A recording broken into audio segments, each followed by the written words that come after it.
إن الحمد لله نحمده ونستعينه ونستغفره ونعوذ بالله من شرور أنفسنا ومن سيئات أعمالنا من يهده الله فلا مضل له ومن يضلل فلا هادي له وأشهد أن لا إله إلا الله وحده لا شريك له وأشهد أن محمدا عبده ورسوله يا أيها الذين آمنوا اتقوا الله حق تقاته ولا تموتن إلا وأنتم مسلمون يا أيها الناس اتقوا ربكم الذي خلقكم من نفس واحدة وخلق منها زوجها وبث منهما رجالا كثيرا ونساء واتقوا الله الذي تساءلون به والأرحام إن الله كان عليكم رقيبا يا أيها الذين آمنوا اتقوا الله وقولوا قولا سديدا يصلح لكم أعمالكم ويغفر لكم ذنوبكم ومن يطع الله ورسوله فقد فاز فوزا عظيما أما بعد فإن خير الحديث كتاب الله وخير الهدي هدي محمد صلى الله عليه وسلم وشر الأمور محدثاتها وكل محدثة بدعة وكل بدعة ضلالة وكل ضلالة في النار. أعوذ بالله السميع العليم من الشيطان الرجيم. بسم الله الرحمن الرحيم. إن عدة الشهور عند الله 12 شهرا في كتاب الله يوم خلق السماوات والأرض منها 4 حرم ذلك الدين القيم فلا تظلموا فيهن أنفسكم وقاتلوا المشركين كافة كما يقاتلونكم كافة واعلموا أن الله مع المتقين. وقال النبي صلى الله عليه وسلم أفضل الصيام بعد رمضان شهر الله المحرم. وقال النبي صلى الله عليه وسلم 4 في أمتي من أمر الجاهلية لا يتركونهن الفخر في الأحساب والطعن في الأنساب والاستسقاء بالنجوم والنياحة. وقال الناهية إذا لم تتب قبل موتها تقام يوم القيامة عليها سربال من القطران ودير من الجرب او كما قال النبي صلى الله عليه وسلم رواه الإمام مسلم. سبحانك لا علم لنا إلا ما علمتنا إنك أنت العليم الحكيم. رب اشرح لي صدري ويسر لي أمري واحلل عقدة من لساني يفقهوا قولي رب زدني علما.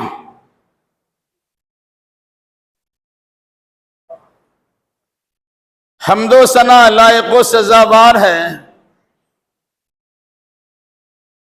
اللہ وحدہ لا شریک احکم الحاکمین کے لیے،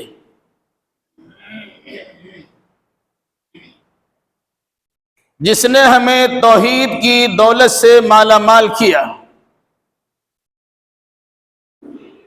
اور شرک و بدعات کی نفرت کو دلوں میں بٹھا دیا. درود و سلام نازل ہو جملہ انبیاء اکرام علیہم السلام پر، خصوصاً احمد مصطفیٰ محمد مصطفیٰ صلی اللہ علیہ وسلم پر. اللہم صلی علی محمد وعلی آل محمد کما صلیت علی ابراہیم وعلی آل ابراہیم انکا حمید مجید. اللہم بارک علی محمد وعلی آل محمد کما بارکت علی ابراہیم وعلی آل ابراہیم انکا حمید مجید. بزرگوں، نوجوان ساتھیوں، پردہ نشی ماں اور بہنوں، خطبہ مسنونہ کے بعد قرآن مقدس کی ایک آیت کریمہ اور رسول اکرم صلی اللہ علیہ وسلم کی 2 حدیثیں پڑھی گئی ہیں. انشاءاللہ الرحمن انہی آیت و احادیث کی روشنی میں چند باتیں آپ کے سامنے رکھی جائیں گی۔ اللہ ہمیں صحیح کہنے، صحیح سننے، صحیح سمجھنے اور صحیح باتوں پر عمل کرنے کی توفیق مرحمت فرمائے، آمین۔ گزشتہ ہفتہ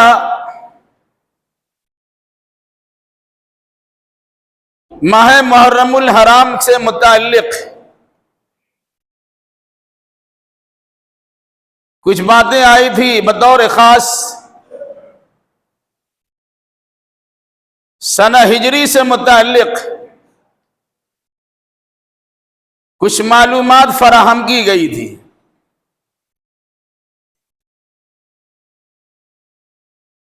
کہ ہجرت کے سال کو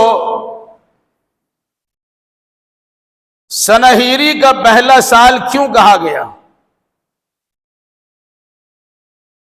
جس کا مقصد یہ ہے کہ جب انسان اپنے دین و ایمان کی حفاظت کے لیے گھر بار، زمین و جائیداد کی قربانیاں پیش کرتا ہے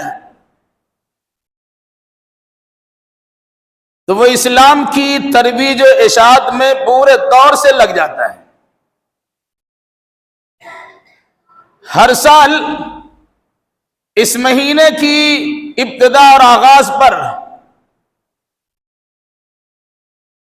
اہل ایمان کو وہ جذبہ اپنے اندر پیدا کرنا چاہیے کہ آج کے اس دور میں بھی اگر کسی جگہ پر ہمارا دین و ایمان صحیح سالم نہیں رہ پاتا یا اللہ اس کے رسول کے فرمان پر عمل کرنے کی سہولیات فراہم نہیں ہو پاتی تو ایسی جگہ کو قربان کیا جا سکتا ہے، البتہ کتاب و سنت کی تعلیمات سے دستبرداری نہیں ہو سکتی۔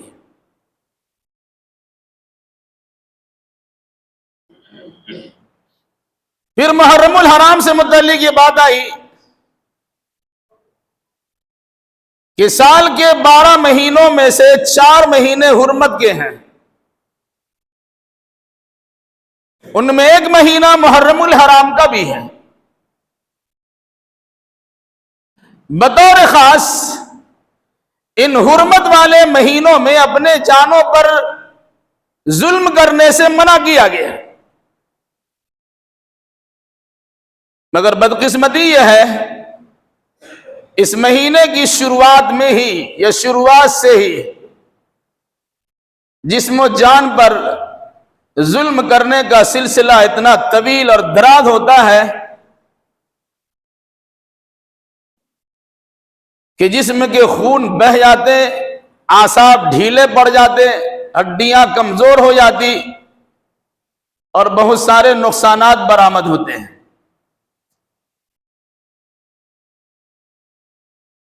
جس دین و ایمان کے لیے ہجرت کا سودا یہ ہجرت کیا گیا تھا، آج اس دین و ایمان کے ساتھ بدتمیزیاں کی جاتی ہیں۔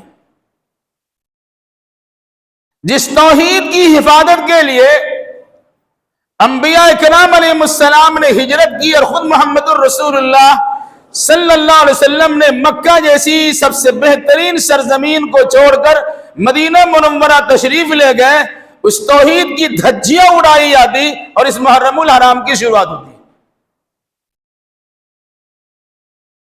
جس شرک سے نفرت پیدا کرنے کے لیے رسول اکرم صلی اللہ علیہ وسلم نے مکہ المکرمہ میں خانہ کعبہ کے ارد گرد موجود 360 بتوں سے لا تعلقی اور برات کا اظہار کر کے مدینہ منورہ تشریف لے گئے تھے، اسی انداز کے بے شمار بت امت نے تیار کر لیا اور پھر اس کے سامنے سجدہ ریزی کرنا اور مرادیں مانگنا اور بہت سارے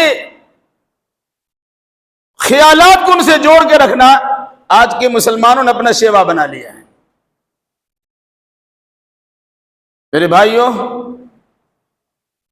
اللہ کے واسطے اپنے مقام و منصب کو پہچانیے اور کتاب و سنت کی بالادستی کو قائم کرنے کے لیے کوشاں رہیے، کوشش کیجیے۔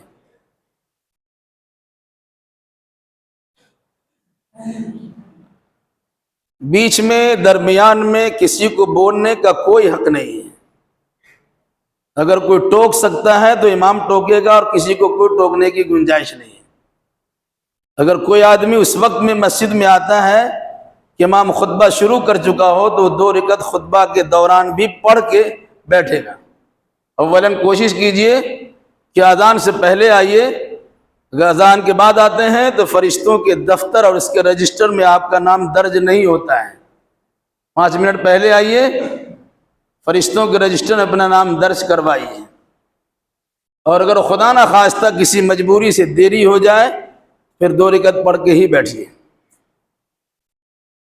بہرحال بات چل رہی تھی کہ اپنے دین و ایمان کی حفاظت کیجیے۔ اگر سال بھر ہمارا ویسی گزر چکا ہے تو اپنی غلطیوں پر اور اپنی کوتاہیوں پر اور غفلتوں پر اشک ندامت بہائیے، اور آئندہ اپنے اندر وہ عزم و مصمم پیدا کیجیے کہ کتاب و سنت کی بالادستی قائم ہو، اور شرک و بدعت اور خرافات کو اپنی جانب سے جہاں تک ممکن حد تک ہو سکے اسے دور کرنے کی کوشش بھی کریں۔ اللہ اس کی توفیق مرحمت فرمائے، آمین۔ سال کے 12 مہینوں میں سے 4 مہینے حرمت کے، ان 4 مہینوں میں سے 3 مہینے لگاتار ذی قعدہ، ذی الحجہ، محرم، اور 1 مہینہ رجب۔ محرم کے مہینے سے سال کی شروعات ہوئی۔ آج اس کی 8ویں تاریخ ہے۔ محرم کا چاند اٹھتے ہی کچھ بھائیوں کی جانب سے اسلام کے نام پر ایسی حرکتیں ہوتی ہیں جس سے اسلام تو بڑی بات ہے، انسانیت بھی شرمسار ہو جاتی ہے۔ اسلام سے رشتہ ہونا تو بہت دور کی بات ہے، اس کا انسان سے رشتہ بھی نہیں ہونا چاہیے۔ جن کاموں کے بجا لانے کا اللہ اس کے رسول نے حکم دیا ہے، انسان ان کاموں سے کنارہ کشی اختیار کرتا، اور جن کاموں سے شریعت میں باضابطہ کھلے طور سے منع کیا گیا ہے، آج کے مسلمان اسلام کا نام لے کر انہی اعمال میں اپنے آپ کو پورے طور سے لگا بیٹھا ہے۔ اللہ ماشاء اللہ، اللہ ہم مسلمانوں کو صحیح سمجھ کی توفیق عطا فرمائے، آمین۔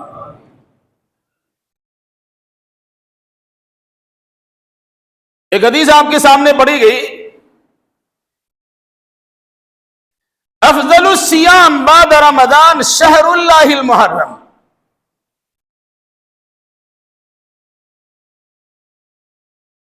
تمام روزوں میں سب سے بہتر روزہ اللہ کا مہینہ محرم الحرام کا روزہ ہے۔ جب کسی چیز کی نسبت اللہ کی طرف ہوتی ہے اس کا درجہ بڑھ جاتا ہے۔ کتاب اللہ، اللہ کی کتاب، رسول اللہ، اللہ کا رسول، بیت اللہ، اللہ کا گھر، عبداللہ، اللہ کا بندہ، درجہ اس کا بڑا ہوا ہے۔ اسی انداز سے ماہ محرم کو شہر اللہ کہا گیا، اللہ کا مہینہ۔ سال کے 12 مہینوں میں سے پہلا مہینہ اس کا نام ہی دیا گیا شہر اللہ، اللہ کا مہینہ۔ عظمت کیا ہوگی اندازہ لگا لیجیے۔ اس لیے اللہ کے مہینے میں بطور خاص اللہ کی نافرمانی تو نہ کیجیے۔ سال بھر نافرمانی نہیں کرنی ہے، لیکن اگر کوئی انسان اللہ کے مہینے میں نافرمانی کرتا ہے اس کا ظلم و ستم بڑھ جاتا ہے۔ کوئی انسان اللہ کے مہینے میں عبادت و بندگی بجا لاتا ہے اس کا اجر و ثواب بڑھ جاتا ہے۔ تو محرم کے مہینے میں عبادت و بندگی کرنا ہے، اور ایک اہم بندگی سے متعلق وہ بات آ چکی ہے۔ کسی محرم کے مہینے میں اللہ کے نبی صلی اللہ علیہ وسلم نے ہجرت کا پلان بنایا، اور مدینہ کے صحابہ کرام سے سمجھوتا کیا کہ ہمیں کب نکلنا ہے اور کس شرط کے ساتھ تمہارے پاس ہمیں پہنچنا ہے۔ اسی مناسبت سے محرم کو پہلا مہینہ قرار دیا گیا تھا۔ افضل الصیام بعد رمضان شہر اللہ المحرم، رمضان کے روزے فرض ہیں، اس کی فضیلت کا کیا کہنا؟ فرض کا مقابلہ کوئی سنت کر ہی نہیں سکتی،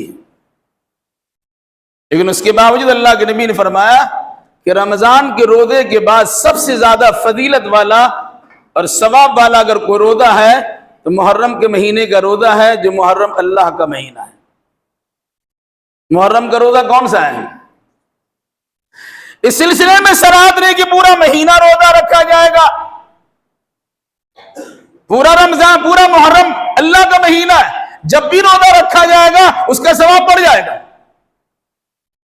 اگر کوئی انسان سوموار اور جمعرات کو روزہ رکھتا ہے یا مہینے کے 13، 14، 15 تاریخ کو روزہ رکھتا ہے، اس کی عادت بنی وہ روزہ رکھتا ہوا چلا آتا ہے، تو رمضان کے بعد محرم میں اگر کوئی روزہ رکھتا ہے تو محرم میں جمعرات و سوموار کا روزہ اور ساتھ ساتھ 13، 14، 15 تاریخ کا روزہ، اس کا درجہ عام مہینوں میں، عام مہینہ اور عام ہفتوں میں رکھے جانے والے روزوں سے بڑھ جاتا ہے، چونکہ یہ رمضان کے بعد محرم کے مہینے میں بطور خاص روزہ رکھا گیا، جس کی فضیلت یہ بیان کی گئی یہ اللہ کا مہینہ ہے۔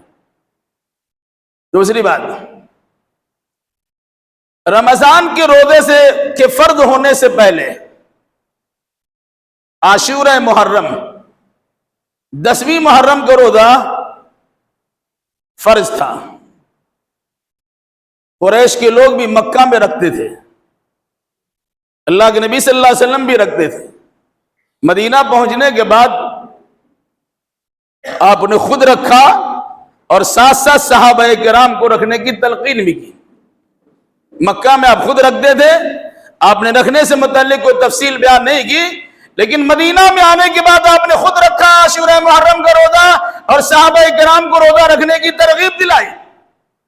ہجرت کے دوسرے سال جب رمضان کے روزے فرض ہو گئے تو محرم کے روزے کی فرضیت ختم ہو گئی، البتہ اس کی فضیلت علی حال ہی باقی رکھی گئی۔ اس لیے اللہ کے نبی نے فرمایا کہ رمضان کے روزے کے بعد سب سے بہتر روزہ اللہ کا مہینہ محرم الحرام کے مہینے کا روزہ ہے۔ اگر کسی روزے کا تذکرہ کرنا ہو، ایک روزہ کم سے کم تو موجود ہے جس کا نام ہے عاشورہ محرم کا روزہ۔ اس روزے کی فضیلت میں اللہ کے نبی صلی اللہ علیہ وسلم نے جو حدیث بیان کی ہے اس پر آدمی کا اعتقاد کم ہوتا ہے، لیکن بہت ساری الٹی سیدھی باتیں رسول کے نام پہ بیان کی جاتی ہے اور لوگ بڑھ چڑھ کے اس کو بیان بھی کرتے ہیں اور اپنا کلیجہ پھلا کے زندہ رہنے کی کوشش بھی کرتے ہیں۔ کیا فرمایا آپ نے؟ عاشورہ کا روزہ، میں اللہ سے امید کرتا ہوں کہ اللہ تعالیٰ عاشورہ کے اس روزے کے ذریعے سے 1 سال پہلے کا گناہ معاف کر دے گا۔ آپ نے کہا 1 سال، اور امت کے جاہل لوگوں نے کہا کہ ایک روزہ کا ثواب 1000 سال سے بھی زیادہ ہے۔ اس کے پاس کوئی خاص وحی آ رہی ہوگی جو اللہ کے نبی صلی اللہ علیہ وسلم کو بتلائی نہیں گئی تھی۔ اب سنیے گا، نیٹ پہ سوشل میڈیا میں اس قسم کی باتیں آ رہی ہیں، عاشورہ محرم کے روزے کی فضیلت، ایک روزہ رکھیے 1000 سال کے روزہ کے برابر ثواب پائیے۔ یہ حدیث نہیں ہے، گڑی ہوئی بات ہے۔ حدیث کیا ہے؟ 1 سال کا گناہ معاف ہوتا ہے۔ بہرحال 1 سال گناہ معاف ہونا بہت بڑی بات ہے۔ ایک روزہ رکھیے 1 سال گناہ معاف کروا لیجیے، یہ سوچ کے نہیں کہ گناہ کرتے ہیں محرم میں ایک روزہ رکھیں گے 1 سال گناہ معاف ہو جائے گا، پھر وہی رفتار بے ڈھنگی جو پہلے تھی سو اب بھی ہے۔ اگر یہ ڈھٹائی ہوگی تو زیادہ پکڑ ہو سکتی ہے اور زیادہ تکلیف پہنچائی جا سکتی ہے۔ یہ تو ہے عاشورہ محرم کی فضیلت۔ عاشورہ محرم سے متعلق بہت ساری باتیں بیان کی جاتی فضیلت کے طور پر، یاد رکھیے گا، بے شمار واقعات بیان کیے گئے ہیں، ان واقعات کا کوئی سر پیر نہیں ہے۔ آپ لوگ بھی سنتے ہوں گے، لچھے دار تقریر بڑی اچھی لگتی ہوگی، آدم علیہ السلام کی دعا قبول ہوئی، نوح علیہ السلام کی کشتی جودی پہاڑ پہ لگی، ابراہیم علیہ السلام کے لیے نار نمرود کو گل و گلزار بنا دیا گیا، یونس علیہ السلام کی مچھلی نے یونس علیہ السلام کو اپنے پیٹ سے باہر نکال دیا، ایوب علیہ السلام کی بیماری سے شفا ملی۔ اس طرح کی بہت ساری باتیں، 15 قسم کی باتیں بیان کی گئی ہیں، اور لوگ اسے بیان کرتے ہیں، خوش ہو جاتے ہیں۔ یاد رکھیے گا، اس میں صرف ایک واقعہ صحیح ہے، اور واقعہ یہ ہے کہ فرعون کے ظلم و استبداد سے موسیٰ و بنی اسرائیل کو عاشورہ محرم کو نجات ملی تھی، تو اللہ کے نبی موسیٰ علیہ السلام نے اس کے سپاس و شکریہ کے طور پر عاشورہ محرم کو روزہ رکھا تھا۔ یہ فضیلت صحیح حدیث سے ثابت ہے۔ ماہ محرم الحرام کی فضیلت کے لیے بات کافی ہے کہ شہر اللہ کہا گیا۔ عاشورہ محرم کے روزے کی فضیلت کے لیے یہ بات کافی ہے کہ رمضان کے روزے سے پہلے اس کا روزہ فرض تھا۔ الگ سے اپنی جانب سے فضیلت بیان کرنے کی کوئی ضرورت نہیں ہے، اس لیے روزہ رکھیے عاشورہ محرم کی فضیلت سمجھتے ہوئے کہ اللہ اس کے رسول کی جانب سے یہ فضیلت بیان کی گئی ہے، جتنے بیان کی گئی اتنی ہی پر اکتفا کیجئے، نہ اس میں کمی کر سکتے نہ اس میں اضافہ کر سکتے۔ دوسری بات، آج بہت سارے لوگ علم نہ ہونے کی بنیاد پر عاشورہ محرم کا روزہ رکھتے تو ہیں، لیکن اس کا نام دیتے ہیں امام حسین کے نام کا روزہ۔ بہت لوگوں کو یہ پوچھا گیا امام حسین کا نام کا روزہ، ایسا لگتا ہے کہ عاشورہ محرم کا تعلق امام حسین ہی سے ہے۔ یاد رکھیے گا، اللہ کے علاوہ کسی غیر کے نام پر کوئی عبادت کی جائے گی تو عبادت وہ شرک میں شمار ہوگی، اور آپ مشرک گردانے جائیں گے، ثواب کیا ملے گا؟ الٹا جہنم رسید ہو جائیں گے۔ اس لیے روزہ امام حسین کا نام کا نہیں ہے، روزہ محمد الرسول اللہ کی شریعت سے ثابت شدہ عمل کا نام ہے۔ اس لیے ہم روزہ رکھیں گے اس لیے کہ اللہ اس کے رسول نے روزہ رکھنے کا ہمیں حکم دیا ہے۔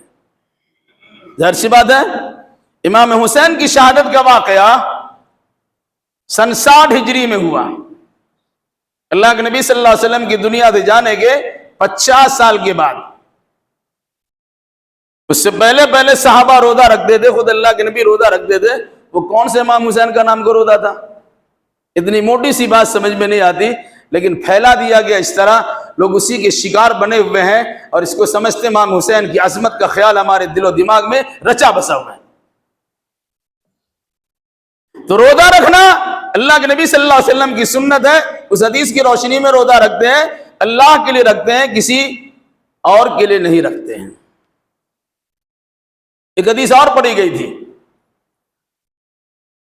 اربعون من امر الجاہلیہ، اربعون فی امتی من امر الجاہلیہ لا یترکوہن۔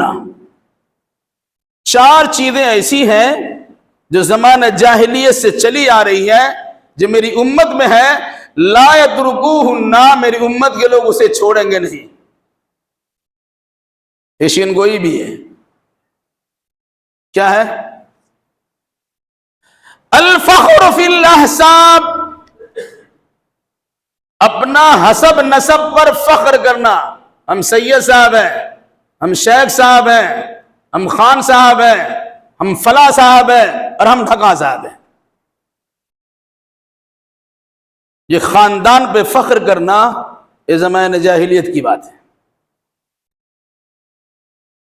دوسری چیز، والتان فی الانساب، نسب میں کسی کو تان و تشنیع کرنا، وہ جلا ہے، وہ کھجرا ہے، وہ نداف ہے، وہ دھوبی ہے، وغیرہ وغیرہ، اس کو نیچا سمجھتے ہیں۔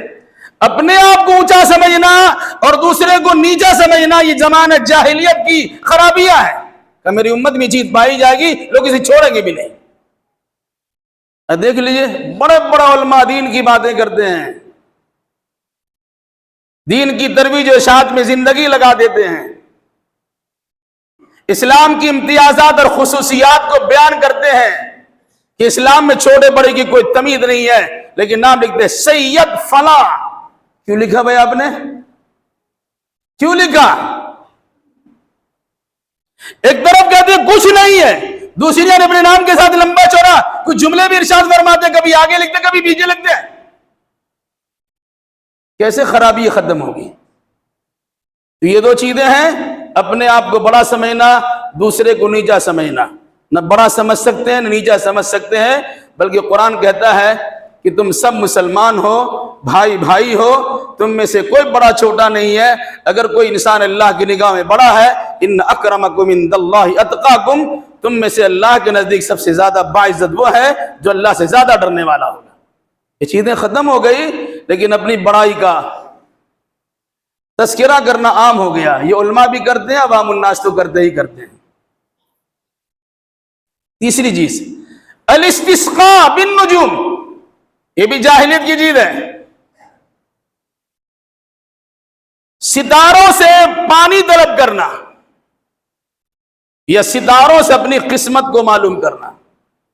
آپ کا اسٹار گردش میں فلاں پہن لیجئے انگوٹھی، سب ٹھیک ہو جائے گا. کاروبار میں بندش لگی ہوئی، یہ کام کر لیجئے، ہم نے دیکھا ایسا ایسا ہونے سے آپ کا یہ ہو جائے گا. پانی نہیں ہو رہا ہے، فلاں ستارے فلاں نچھتر کے فلاں جگہ جانے سے بارش ہو رہی ہے. اس اللہ کے نبی نے فرمایا صبح کچھ لوگ کافر ہو کچھ لوگ مومن ہو گئے. صحابہ نے پوچھے کیا رسول اللہ، بات سمجھ میں آئی کہ کچھ لوگ اللہ کا انکار کر دیے ستارے پر ایمان لے آئے، کچھ لوگ ستارے کا انکار کر دیے اللہ پر ایمان لے آئے. کیسے؟ ابھی جو بارش ہوئی کچھ لوگوں نے کہا فلاں ستارے کی فلاں جگہ چلے جانے سے بارش ہوئی ہے، یہ کفریہ عقیدہ ہے. ارے کہو کہ اللہ تبارک و تعالیٰ نے بارش برسائی ہے، اللہ نے پانی بھیجا تو پانی ہوا ہے. کتنی معمولی چیزوں پہ گرفت اندازہ لگا لیجیے. بہرحال تو ستاروں سے پانی حاصل کرنا یا ستاروں سے اپنی قسمت معلوم کرنا، یہ بھی زمانہ جاہلیت کی چیز ہے. اور چوتھی چیز النیاحہ، نوحہ ماتم کرنا. کسی کے مرنے پر یا کسی غم سے دوچار ہونے پر بال بکھیر دینا، کپڑا پھاڑ دینا، سینہ پیٹنا، رو رو کر کے واہ ویلا مچانا، اس کو کہتے ہیں نیاحہ. میت کی تعریف کر کے رونا، میت کی کسی چیز کو اجاگر کر کے رونا، یہ نیاحت ہے، نوحہ ماتم ہے. یہ ہماری جاہلیت میں سے.